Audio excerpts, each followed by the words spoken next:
Hello, this is Dennis Eckmeyer from the Science for Societal Progress podcast. Today, sadly, we do not have a full episode for you. There have been some unforeseen circumstances, so I will just make a couple of announcements that I am actually quite excited about, and I hope so are you. So the first thing is that I quit academia, which means that since August, I am doing freelancing, or I'm trying to do freelancing as a freelance scholar on my website www.eckmeyer.de. You can see how I'm trying to approach that. Basically, what I want to offer as a service are editing and consulting for scientists who are writing a paper or applying for a grant, things like that. The other part that I'm working on, of course, is the science advocacy part. That's why you're listening, so that's probably more interesting to you. We now have a team of volunteers helping me with the Science for Progress rotating curation account at SFP Rokur. Susan Leemburg and Katharina Hennig will help me find curators. We could also use some help with the Facebook page. I'm not a big Facebooker in that regard. I do put some announcement on there when there's a new rotating curation curator or when there's a new episode, but that's pretty much it. So it would be great to have somebody who wants to fill the page with some interesting things like sharing articles, things like that.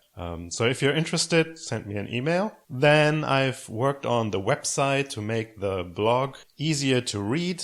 That is because I want to now invite people to send us written articles that we can post on the blog. So because there is no funding right now, we cannot pay you for these articles, which is sad. I would really like to be able to commission opinion pieces, to be honest, but we cannot do that. So if you think about submitting or sending us an opinion piece, please make sure that you include information that will lead readers back to you and your project. So for the podcast, we are going to introduce a second format. So we will have the usual interview episode that will be 30 minutes. And 2 weeks later, we'll have a question and answer episode. This will be done with a co-host, and we'll be talking about the latest news in academia, what's new for Science for Progress, and then, of course, the question and answer part. So why don't we put these two parts together? Why don't we have one longer episode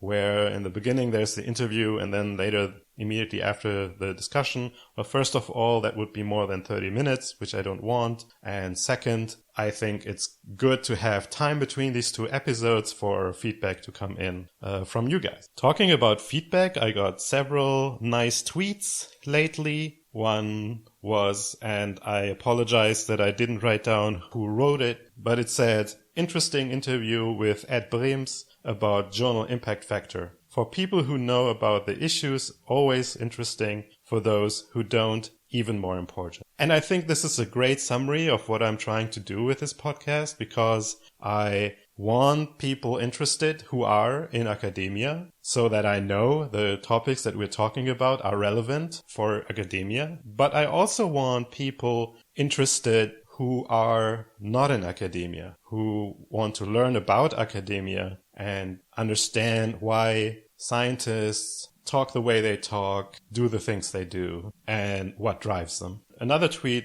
was just today from someone who calls herself Science is Not Glamorous. And she says, I'm listening to Ed Sci for Progress podcast on impact factor. Everyone should listen at least to the first 5 minutes of it. When they say, this is known, I did not know. And I've been doing science for 10 years now. And I totally agree with that statement because I felt the same way when I was talking to Björn Brems. So what she's referring to is the part of the episode where he is talking about the journal impact factor and how it's created and how journals can basically influence the final outcome of the journal impact factor calculation. And I had already known that there was something funny about it, but I did not know the details, and this is something new and quite revealing. Then I got another feedback from somebody who calls himself just Ze, and he writes, "Who makes the cool drawings?" So I replied that it was me, and he says, "Well, it's wonderful, as authentic and on spot as everything in the project." Well, that cannot be topped. So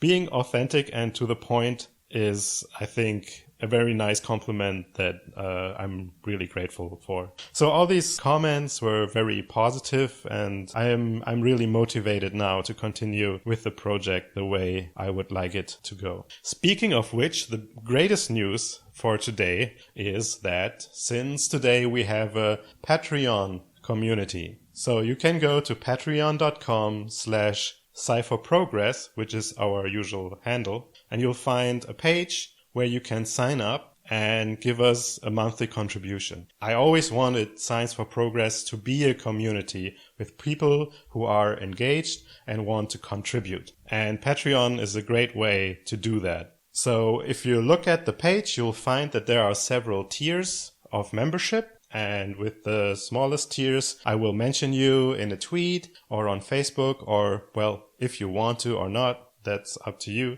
You tell me, to just give you a shout out as a thank you. But the second tier is where it becomes interesting, because it allows you access to the Discord server that is connected to this Patreon account. And what I want to do on the Discord server, which is a text and voice chat system, is to have meetings once a month with the community of Science for Progress. And I hope that the meetings will go more or less like you would expect it to go if you would join an association where you have a member's fee, but you'll also have the ability to be a constructive part of the community, and we could discuss the topics of the day and what we want Science for Progress to move towards, and also what kind of activities we should do. So I personally would like, for example, to have the activities of Science for Progress move into the real world, so we could have